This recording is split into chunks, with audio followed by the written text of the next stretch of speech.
Hi friends, welcome to my channel. ಇವತ್ತು ನಾನು boondi laddu try ಮಾಡೋಣ ಅಂತ ಇದ್ದೀನಿ. ಸೊ ಯಾರೆಲ್ಲ ನನ್ನ ಚಾನೆಲ್ನ ಸಬ್ಸ್ಕ್ರೈಬ್ ಮಾಡ್ದಿರ ನೋಡ್ತಾ ಇದ್ದೀರಾ, ದಯವಿಟ್ಟು ಸಬ್ಸ್ಕ್ರೈಬ್ ಮಾಡಿಕೊಂಡು ನೋಡಿ ಅಂತ ಹೇಳ್ತಾ let's start the recipe. Boondi laddu ಮಾಡೋಕ್ಕೆ ಮೇಯ್ನಾಗಿ ಬೇಕಾಗಿರೋದು ಕಡಲೆ ಹಿಟ್ಟು. ಸೊ ನಾನು ಈ ಕಪ್ಪಲ್ಲಿ ಮೆಷರ್ಮೆಂಟ್ ಕಪ್ಪಾಗಿ ಯೂಸ್ ಮಾಡ್ತಾಯಿದ್ದೀನಿ. ಈ ಕಪ್ಪಲ್ಲಿ ನಾನು 2 ಕಪ್ಪಷ್ಟು ಕಡಲೆ ಹಿಟ್ಟನ್ನು ಹಾಕೋತಾ ಇದ್ದೀನಿ.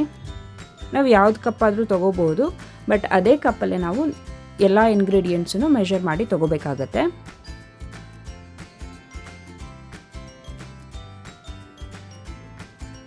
ಎರಡು ಕಪ್ಪು ಕಡಲೆ ಹಿಟ್ಟು ತೊಗೊಂಡಿದ್ದೀನಿ.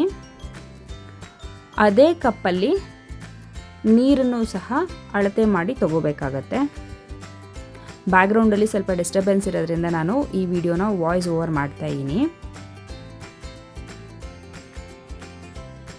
ನೀರನ್ನು ಹಾಕ್ಕೊಂಡು ಮಿಕ್ಸ್ ಮಾಡುವಾಗ ಸ್ವಲ್ಪನೇ ನೀರು ಹಾಕ್ಕೊಂಡು ನಾವು ಕಡಲೆ ಹಿಟ್ಟನ್ನು ಮಿಕ್ಸ್ ಮಾಡ್ಕೋಬೇಕಾಗತ್ತೆ. ಒಂದೇ ಸತಿ ನೀರು ಹಾಕ್ಬಿಟ್ರೆ ಏನಾಗುತ್ತೆ, ಅದು ತುಂಬ ಗಂಟಾಗೋ ಚಾನ್ಸಸ್ ಇರುತ್ತೆ. ಅದಕ್ಕೆ ಸ್ವಲ್ಪನೇ ನೀರು ಹಾಕ್ಕೊಂಡು ಕಡಲೆ ಹಿಟ್ಟನ್ನು ಚೆನ್ನಾಗಿ ಮಿಕ್ಸ್ ಮಾಡ್ಕೋಬೇಕು. ಯಾವುದೇ ಗಂಟುಗಳಿರಬಾರ್ದು ಅದರಲ್ಲಿ. ಈಗ 1 ಕಪ್ ನೀರು ಹಾಕಿದ್ದೀನಿ. ಇವಾಗ ಇನ್ನೊಂದು ಕಪ್ ತೊಗೊಂಡಿದ್ದೀನಿ. 2 ಕಪ್ಗೆ 1.25 ಕಪ್ಪಷ್ಟು ನೀರು ತೊಗೊಂಡ್ರೆ ಸಾಕಾಗತ್ತೆ. ಬಟ್ ನಾವು ನೋಡಿಕೊಂಡು ನೀರನ್ನು ಸ್ವಲ್ಪನೇ ಹಾಕ್ಕೊಂಡು ನಾವು ಮಿಕ್ಸ್ ಮಾಡಿಕೊಂಡ್ರೆ ಒಳ್ಳೆಯದು. ಸೊ ಇದು ಬ್ಯಾಟರ್ ಕನ್ಸಿಸ್ಟೆನ್ಸಿ ಒಂದು ದೋಸೆ ಹಿಟ್ಟನ್ನ ಅದಕ್ಕೆ ಬಂದರೆ ಸಾಕು. ತುಂಬ ತೆಳುನೂ ಆಗಬಾರ್ದು, ತುಂಬ ಗಟ್ಟಿನೂ ಆಗಬಾರ್ದು. ಈ ಹಿಟ್ಟು ತುಂಬ ತೆಳು ಆದರೆ ಬೂಂದಿ ಹಾಕೋಕ್ಕೆ ಚೆನ್ನಾಗಿ ನೀಟಾಗಿ ಬರಲ್ಲ. ತುಂಬ ಗಟ್ಟಿ ಆದರೆ ಬೂಂದಿ ಕಾಳುಗಳು ಗಟ್ಟಿ ಆಗಿಬಿಡತ್ತೆ, ಆವಾಗ ಅದು ಗಟ್ಟಿ ಆಗಿಬಿಡತ್ತೆ ಲಾಡು. ಹಾಗಾಗಿ ನಾವು ನೀರನ್ನು ಹಾಕುವಾಗ ತುಂಬ ಹುಷಾರಾಗಿ ನಿಧಾನವಾಗಿ ಹಾಕ್ಕೊಂಡು ನಾವು ಗಂಟುಗಳಿಲ್ಲದೆ ಇರೋ ಥರ ಕಡಲೆ ಹಿಟ್ಟನ್ನು ಚೆನ್ನಾಗಿ ಮಿಕ್ಸ್ ಮಾಡ್ಕೋಬೇಕು.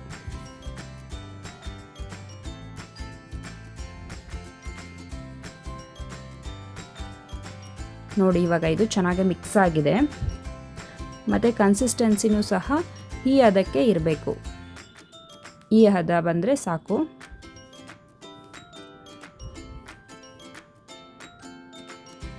ನಾವು ಈ ಸೌಟ್ ಮೇಲೆ ಈ ಥರ ಲೈನ್ಸ್ ಹಾಕಿದ್ರೆ ಅದು ಕಾಣಿಸ್ಬೇಕು. ನೀರು ಜಾಸ್ತಿ ಆದರೆ ಅದು ಇಷ್ಟು ನೀಟಾಗಿ ಕಾಣಿಸಲ್ಲ. ಆ ಥರ ನೋಡಿಕೊಂಡು ನೀವು ಹಾಕ್ಕೊಳ್ಳಿ ನೀರನ್ನು.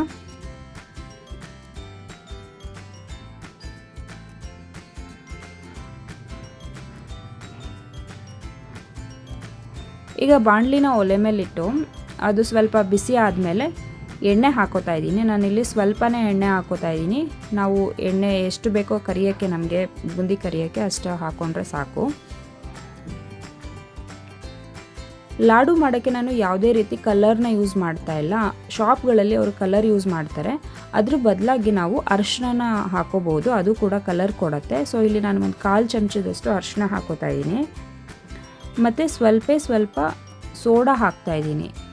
ಒಂದು ಚಿಟಿಕೆಯಷ್ಟು ಸೋಡಾ ಹಾಕ್ತಾಯಿದ್ದೀನಿ. ಇದು ಕಂಪ್ಲೀಟ್ಲಿ ಆಪ್ಷನಲ್. ಬೇಕು ಅಂದರೆ ಹಾಕೋಬೋದು, ಬೇಡ ಅಂತಂದರೆ ಇದು ಬೇಡ. ಇದು ಹಾಕಿದ ಮೇಲೆ ಮತ್ತೊಂದು ಸತಿ ನಾವು ಹಿಟ್ಟನ್ನು ನೀಟಾಗಿ ಮಿಕ್ಸ್ ಮಾಡ್ಕೋಬೇಕು. ಈಗ ನಾನು ಇಟ್ಟಿರೋ ಎಣ್ಣೆ ಸಹ ಸ್ವಲ್ಪ ಬಿಸಿ ಆಗ್ತಾಯಿದೆ. ನಾವು ಎಣ್ಣೆನ ಜಾಸ್ತಿ ಬಿಸಿ ಮಾಡ್ಕೋಬಾರ್ದು. ಬೋಂಡಾ ಬಜ್ಜಿ ಎಲ್ಲ ಕರಿಯೋಕ್ಕೆ ಅಂತ ನಾವು ಬಿಸಿ ಮಾಡ್ತೀವಲ್ಲ, ಅಷ್ಟೊಂದೆಲ್ಲ ಬಿಸಿ ಮಾಡ್ಕೊಳ್ಳೋ ನೆಸೆಸಿಟಿ ಇರಲ್ಲ ಇದಕ್ಕೆ.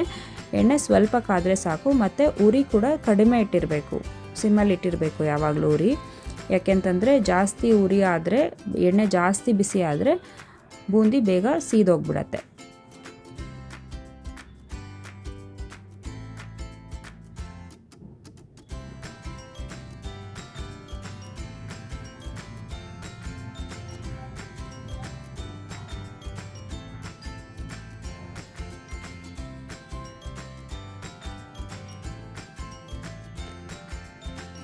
ಎಣ್ಣೆ ಬಿಸಿಯಾಗಿದೆ. ಇವಾಗ ಬೂಂದಿ ಹಾಕ್ಕೊಳ್ಳೋಣ. ಬೂಂದಿ ಹಾಕುವಾಗ ಸ್ವಲ್ಪನೇ ಹಾಕಬೇಕು ನಾವು. ಒಂದೇ ಸತಿ ಜಾಸ್ತಿ ಹಿಟ್ಟು ಹಾಕಿದ್ರೆ ಒಂದಕ್ಕೊಂದು ಬೂಂದಿಗಳ ಕಾಳುಗಳು ಅಂಟ್ಕೊಳ್ಳೋ ಚಾನ್ಸಸ್ ಜಾಸ್ತಿ ಇರುತ್ತೆ. ನೋಡಿ, ಈ ಥರ ಸ್ವಲ್ಪನೇ ಹಿಟ್ಟು ತಗೊಂಡು ಬೂಂದಿನ ಹಾಕಬೇಕು.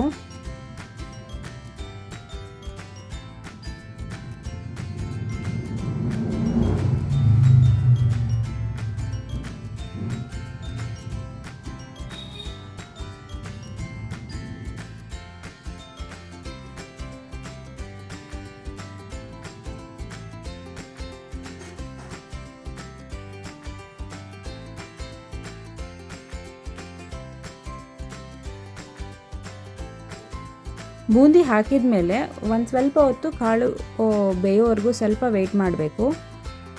ಅದು ಸ್ವಲ್ಪ ಕಾಳು ಗಟ್ಟಿ ಆಗ್ತಾ ಇದ್ದಂಗೆ ನಾವು ತೆಗಿಬೇಕಾಗತ್ತೆ. ಜಾಸ್ತಿ ಕೂಡ ಬೂಂದಿನ ಬೇಯಿಸಬಾರ್ದು. ನಾವು ಜಾಸ್ತಿ ಬೇಯಿಸ್ಬಿಟ್ರೆ ಕಾಳುಗಳು ಗಟ್ಟಿಯಾಗಿ ಲಾಡು ಹೀರ್ಕೊಳ್ಳಲ್ಲ, ಪಾಕ ಹೀರ್ಕೊಂಡು ಸಾಫ್ಟಾಗಿ ಆಗಲ್ಲ, ಗಟ್ಟಿ ಆಗಿಬಿಡತ್ತೆ ಲಾಡು. ನಾವು ಬೇಗ ತೆಗೆದುಬಿಟ್ರೆ ಅದು ಹಸಿ ಹಸಿ ವಾಸನೆ ಇರುತ್ತೆ ಕಡಲೆ ಹಿಟ್ಟದು. ಸೊ ನಾವು ನೋಡಿಕೊಂಡು ಬೂಂದಿನ ಕರೆಕ್ಟ್ ಟೈಮಲ್ಲಿ ತೆಗಿಬೇಕು. ಅಂದರೆ ಅದು ಸ್ವಲ್ಪ ಗುಳ್ಳೆ ಗುಳ್ಳೆ ಎಲ್ಲ ಬರೋದು ಕಡಿಮೆ ಆಗ್ತಾ ಇದ್ದಂಗೆ ಅದು ಬೆಂದಿದೆ ಅಂತ ಅರ್ಥ. ಆವಾಗ ನಾವು ಬೂಂದಿನ ತೆಗಿಬೇಕಾಗತ್ತೆ.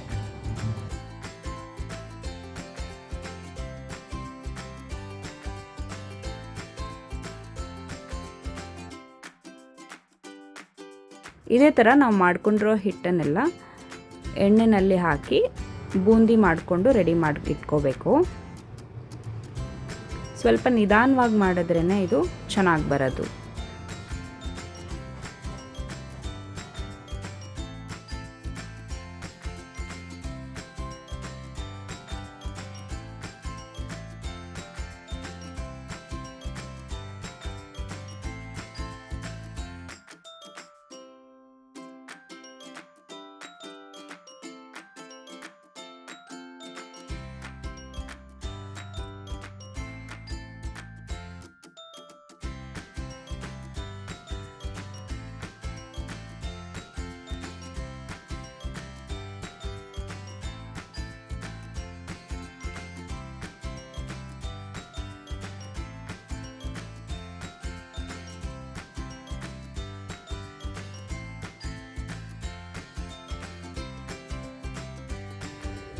ನೋಡಿ ಬೂಂದಿ ಎಷ್ಟು ಚೆನ್ನಾಗಿ ಬಂದಿದೆ. ಕಾಳುಗಳು ಈ ಥರ ಒಂದಕ್ಕೊಂದು ಅಂಟ್ಕೋಬಾರ್ದು, ಆ ಥರ ಬರಬೇಕು ಬೂಂದಿ. ಅದು ನೀಟಾಗಿ ರೌಂಡ್ ಶೇಪಲ್ಲೇ ಬರಬೇಕು. ಹಾಗಾಗಿ ನಾವು ನಿಧಾನವಾಗಿ ಹಾಕ್ಕೋಬೇಕಾಗತ್ತೆ. ತುಂಬಾ ಈಸಿ ಇದು ಆ್ಯಕ್ಚುಲಿ. ನೀವು ಕೂಡ ಒಂದ್ಸತಿ ಟ್ರೈ ಮಾಡಿ ನೋಡಿ, ಚೆನ್ನಾಗಿ ಬರುತ್ತೆ. ನನಗೂ ಕೂಡ ಬರ್ತಾ ಇರಲಿಲ್ಲ ಬೂಂದಿ ಮಾಡೋಕ್ಕೆ. ನಾನು ಪ್ರಾಕ್ಟೀಸ್ ಮಾಡಿ ಕಲ್ತ್ಕೊಂಡು ಇವಾಗ ಚೆನ್ನಾಗಿ ಬರ್ತಾಯಿದೆ. ನನಗೂ ಖುಷಿ ಆಗುತ್ತೆ. ಅದಕ್ಕೆ ನಾನು ಈ ವಿಡಿಯೋನ ಹಾಕೋಣ ಅಂತ ಅಂದ್ಕೊಂಡು ವಿಡಿಯೋ ಮಾಡ್ತಾಯಿದ್ದೀನಿ. ಕನ್ಸಿಸ್ಟೆನ್ಸಿ ಮತ್ತು ಮೆಷರ್ಮೆಂಟ್ ಎಲ್ಲ ತುಂಬ ಕರೆಕ್ಟಾಗಿದೆ. ನೀವು ಇದೇ ಅಳತೆಯಲ್ಲಿ ಮಾಡ್ಕೊಳ್ಳಿ, ತುಂಬಾ ಚೆನ್ನಾಗಿ ಬರುತ್ತೆ ಬೂಂದಿ.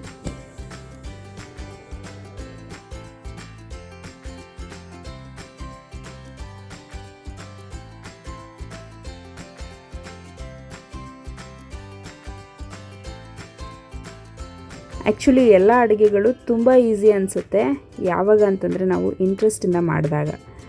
ಸೊ ನಾವು ಎಲ್ಲೋ ಅಂಗಡಿನಲ್ಲಿ ತಂದು ಮನೆಯವರಿಗೆಲ್ಲ ಸ್ವೀಟ್ಸ್ ಕೊಡೋದಕ್ಕಿಂತ ನಾವು ಮನೆಯಲ್ಲೇ ಈ ಥರ ಪ್ರಿಪೇರ್ ಮಾಡಿ ಮಕ್ಕಳಿಗೆ ಮನೆಯವರಿಗೆಲ್ಲರಿಗೆ ಕೊಟ್ಟಾಗ ಅವ್ರಿಗೂ ಕೂಡ ಖುಷಿ ಆಗುತ್ತೆ. ಮತ್ತು ತುಂಬ ಇದು ಹೆಲ್ದಿ ಆಗಿರುತ್ತೆ. ನೀವು ಅನ್ಕೋಬೋದು ಇದು ಸ್ವೀಟ್ ಅಲ್ವಾ, ಹೇಗೆ ಹೆಲ್ದಿ ಅಂತ.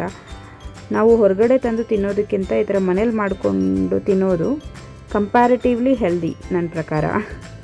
ಹಾಗಾಗಿ ಟೈಮ್ ಇರಲ್ಲ ಇವತ್ತು ಯಾರಿಗೂ, ಬಟ್ ಸ್ವಲ್ಪ ಟೈಮ್ ಮಾಡಿಕೊಂಡು ಈ ಥರ ಎಲ್ಲ ಟ್ರೈ ಮಾಡಿದ್ರೆ ನಮ್ಮ ಹೆಲ್ತ್ಗೂ ಕೂಡ ಒಳ್ಳೆಯದು.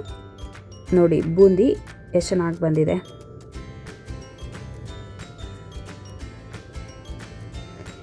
ಈಗ ಬೂಂದಿ ಕಾಳುಗಳು ರೆಡಿ ಮಾಡಿದ್ದಾಯಿತು. ನೆಕ್ಸ್ಟ್ ಇವಾಗ ಪಾಕ ಮಾಡ್ಕೋಬೇಕು.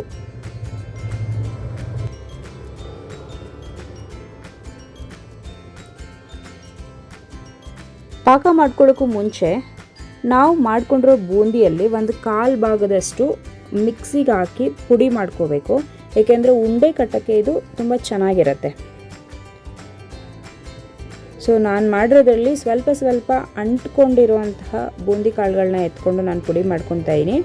ಬಟ್ ನಾವು ಎಷ್ಟು ಮಾಡಿರ್ತೀವೋ ಬೂಂದಿ ಎಷ್ಟು ಮಾಡಿರ್ತೀವೋ ಅದರಲ್ಲಿ ಕಾಲು ಭಾಗದಷ್ಟು ಪುಡಿ ಮಾಡಿಕೊಂಡ್ರೆ ಉಂಡೆ ಕಟ್ಟೋಕ್ಕೆ ತುಂಬ ಈಸಿಯಾಗಿ ನಾವು ಉಂಡೆ ಕಟ್ಕೋಬಹುದು.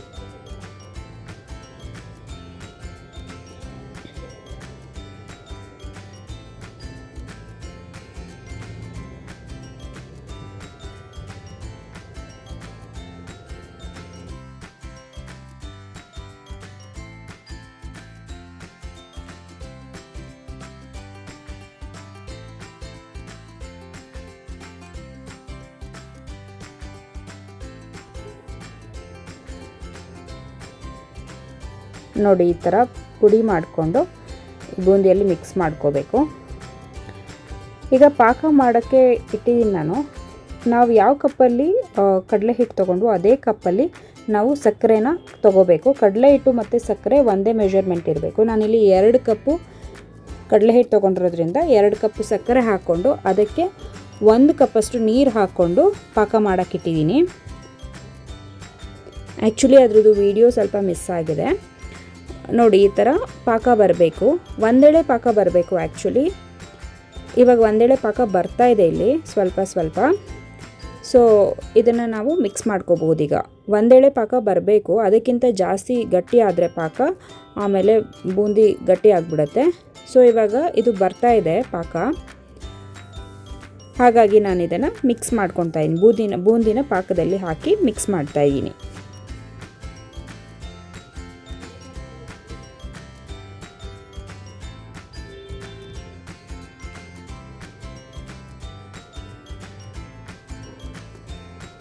ಇದನ್ನು ನೀಟಾಗಿ ಮಿಕ್ಸ್ ಮಾಡಿದ್ಮೇಲೆ ಇದನ್ನು ಸೈಡಲ್ಲಿ ತೆಗೆದಿಟ್ಕೋಬೇಕು.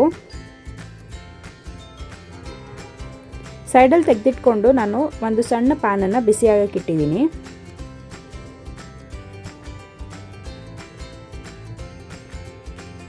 ಪ್ಯಾನ್ ಸ್ವಲ್ಪ ಬಿಸಿ ಆದಮೇಲೆ ಅದಕ್ಕೆ ಒಂದು 4 ಸ್ಪೂನಷ್ಟು ತುಪ್ಪ ಹಾಕೋತಾ ಇದ್ದೀನಿ. ನಿಮಗೆ ತುಪ್ಪ ಜಾಸ್ತಿ ಬೇಕು ಅಂದರೂ ಸಹ ತುಪ್ಪ ಜಾಸ್ತಿನೂ ಸಹ ಹಾಕೋಬಹುದು. ಈ ತುಪ್ಪದಲ್ಲಿ ಸ್ವಲ್ಪ ದ್ರಾಕ್ಷಿ, ಗೋಡಂಬಿ ಮತ್ತು ಲವಂಗನ ನಾವು ಫ್ರೈ ಮಾಡಿಕೊಂಡು ಬೂಂದಿಗೆ ಹಾಕೋಬೇಕು.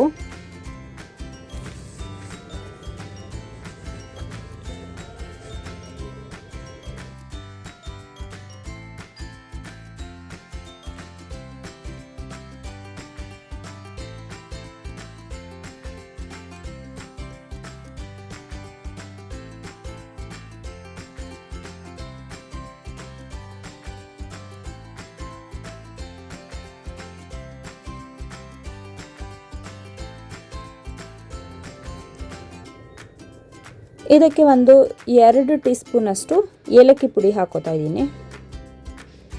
ಏಲಕ್ಕಿ ಒಳ್ಳೆ ಘಮ ಕೊಡುತ್ತೆ. ಯಾವುದೇ ಸ್ವೀಟ್ಸ್ಗೆ ಏಲಕ್ಕಿ ಪುಡಿ ಹಾಕಿದ್ರೆ ಚೆನ್ನಾಗಿರುತ್ತೆ. ಇದನ್ನು ನೀಟಾಗಿ ಚೆನ್ನಾಗಿ ಮಿಕ್ಸ್ ಮಾಡ್ಕೋಬೇಕು. ಮಿಕ್ಸ್ ಮಾಡಿಬಿಟ್ಟು ಒಂದು 1/4 ಗಂಟೆ ಅಷ್ಟಾದ್ರೂ ಅದನ್ನು ನೆನೆಯೋಕ್ಕೆ ಬಿಡಬೇಕು. ಕ್ಲೋಸ್ ಮಾಡಿ ಇಟ್ಬಿಡಬೇಕು ಸ್ವಲ್ಪ ಹೊತ್ತು.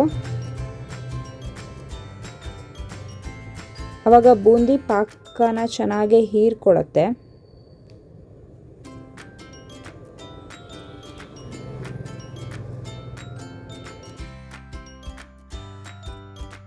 ಒಂದು 1/4 ಗಂಟೆಗಳಾದಮೇಲೆ ಇದನ್ನು ಇನ್ನೊಂದು ಸತಿ ನೀಟಾಗಿ ಮಿಕ್ಸ್ ಮಾಡ್ಕೋಬೇಕು. ಬೂಂದಿ ಸ್ವಲ್ಪ ಬಿಸಿ ಇರುವಾಗಲೇ ಲಾಡು ಕಟ್ಕೋಬೇಕು, ಉಂಡೆ ಕಟ್ಕೋಬೇಕು. ನಾವು ಪೂರ್ತಿ ತಣ್ಣಗಾಗೋಕ್ಕೂ ಬಿಡಬಾರ್ದು. ಪೂರ್ತಿ ತಣ್ಣಗಾಗ್ಬಿಟ್ರೆ ಉಂಡೆ ಕಟ್ಟೋಕ್ಕಾಗಲ್ಲ. ನೋಡಿ ಪಾಕ ಇವಾಗ ಸ್ವಲ್ಪ ಬೂಂದಿ ಎಲ್ಲ ಪಾಕನ ಹೀರ್ಕೊಂಡಿದೆ, ಸ್ವಲ್ಪ ಬಿಸಿನೂ ಇದೆ. ಇವಾಗಲೇ ನೀಟಾಗಿ ಉಂಡೆ ಕಟ್ಕೊಂಡು ಇಟ್ಕೋಬೇಕು.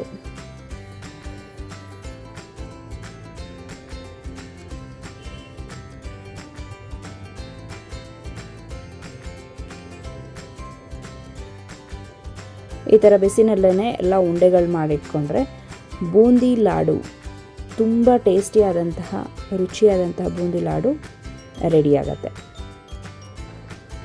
ಇದಾಗಿತ್ತು ಇವತ್ತಿನ ಬೂಂದಿ ಲಾಡು ರೆಸಿಪಿ. ನೋಡಿ ಲಾಡು ಎಷ್ಟು ಚೆನ್ನಾಗಿ ಬಂದಿದೆ, ಎಷ್ಟು ಸಾಫ್ಟಾಗಿದೆ.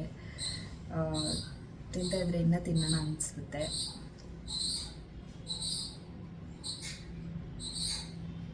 ತುಂಬಾ ಟೇಸ್ಟಿಯಾಗಿ ಬಂದಿದೆ. ನೀವು ಕೂಡ ಮಿಸ್ ಮಾಡಿದಿರಾ ಈ ರೆಸಿಪಿನ ಟ್ರೈ ಮಾಡಿ, ತುಂಬ ಚೆನ್ನಾಗಿ ಬರುತ್ತೆ.